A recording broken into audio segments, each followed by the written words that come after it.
Hi, it's Janelle Waz, and welcome back to another episode of Treknalysis. Now, I thought of this topic for Treknalysis because I was thinking of a short scene from Star Wars Episode 4, A New Hope.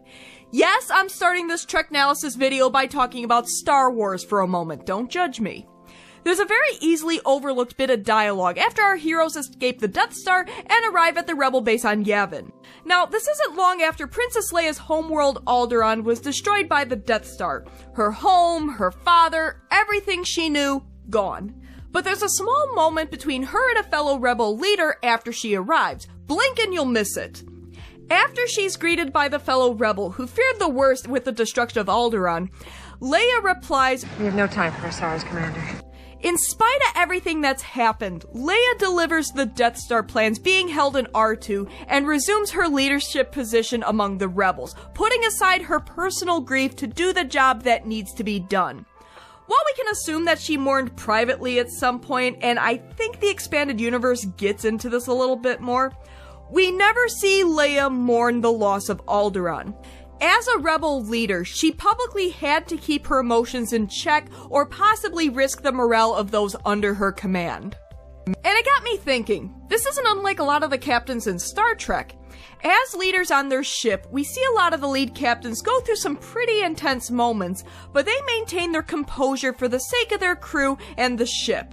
And that's what I'm going to talk about today. The importance of Star Trek captains, specifically leading Star Trek captains, remaining calm in the face of adversity, and even the ways that they do show emotion while maintaining the dignity expected of a Starfleet captain.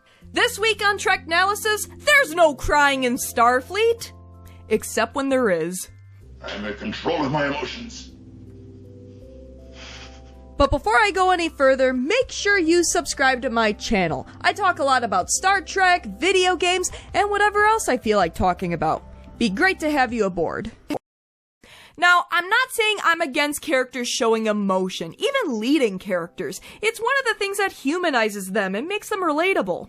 But it's something that can easily be overdone and be done at the wrong moments.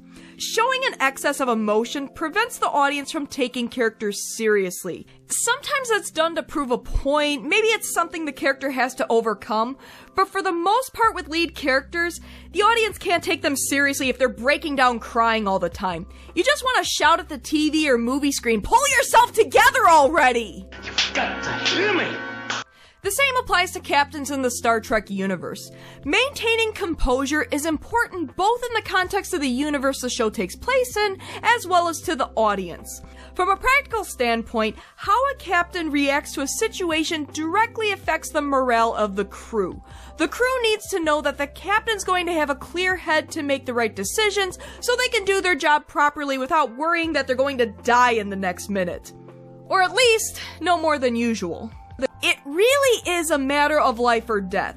If the crew sees their captain handling a situation poorly, it can negatively affect the morale to the point that they can't do their jobs as effectively as they could, maybe even to the point where they die because of it. But of course, that doesn't mean a captain has to be a robot, although Data did make a pretty decent captain for that one episode. I am an android, not a robot. I beg your pardon. But there are ways of showing emotion without resorting to tears.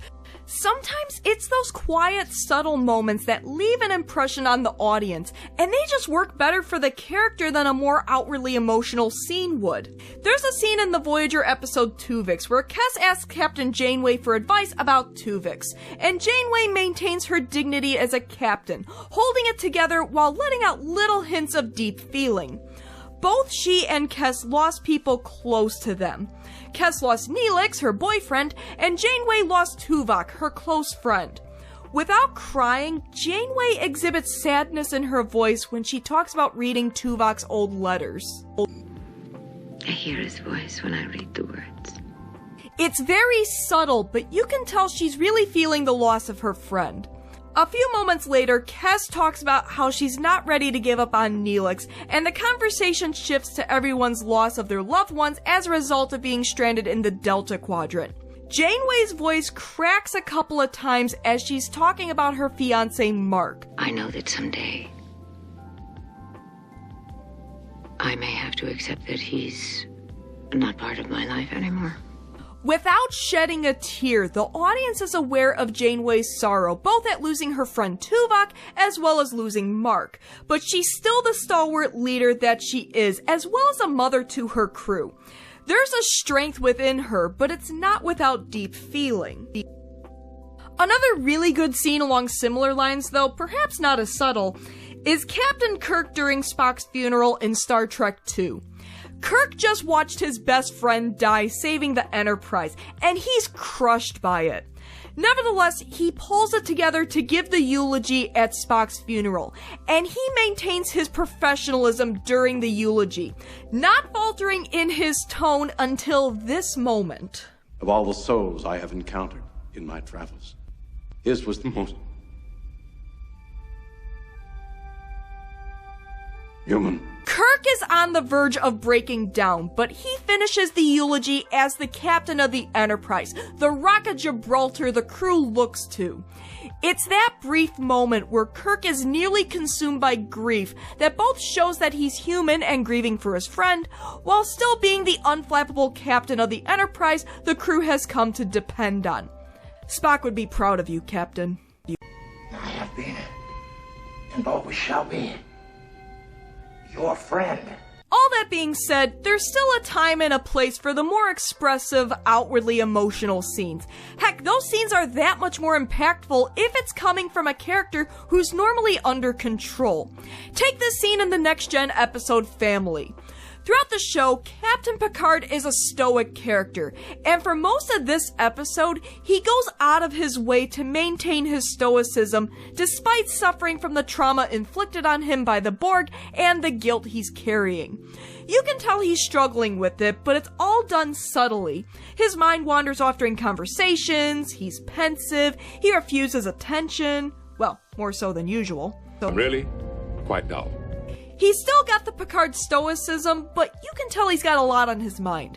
It's not until the mud fight with his brother Robert that he finally breaks down and acknowledges what happened to him and the guilt he's been carrying. And it means something. Under that stoicism, Picard is hurting. And it's because Picard is a normally stoic character, the scene is even more impactful and memorable. It doesn't even damage our perception of Picard. We as the audience still respect him, but also see that he's not invincible. He's human like the rest of us. My brother is a human being after all. Heck, even when it comes to Captain Sisko, one of the more expressive Star Trek captains, he's able to have emotional scenes while still maintaining the dignity, respect, and overall badassery that he deserves. The man feels things deeply, and while he tends to show anger, or more accurately, righteous indignation, I want to know why my science officer's been transferred without my consent. I want to know why my chief of operations is lying in the infirmary while the Jem'Hadar who beat him is free to walk the station. when he does have an emotional release, it doesn't happen often, and it's because he's been put through a lot that anyone, even someone as badass as Captain Sisko, would be affected by it. Things like losing his wife Jennifer, having to relive and confront what happened to her, seeing his son Jake waste his life and put an end to it in order to snap the timeline back to the way it was. Family is everything to Ben, so it would make sense that when there's a threat of losing his family, or in the case of Jennifer, the reality of it, it makes sense that it would affect him deeply and he would show it. But for the most part, those kinds of scenes tend to happen privately for Ben. In front of his crew, you don't mess with this man. Go over my head again, and I'll have yours on a platter. All of this is to say that it's not that Star Trek captains can't show emotion, but there's a time and place for it. A Star Trek captain should maintain a sense of composure, especially in front of the crew. When things go wrong, people tend to look to those in charge, and if the captain is freaking out, it's not good for anyone. A captain must remain calm and confident in the face of adversity for both the crew and the audience to take them seriously. It's an emotional response, Will. We can't afford it. So what do you think? Do you agree with my take on Star Trek captains and how they show emotion? What are your thoughts about it? Do you think they should show more emotion? Should they show less?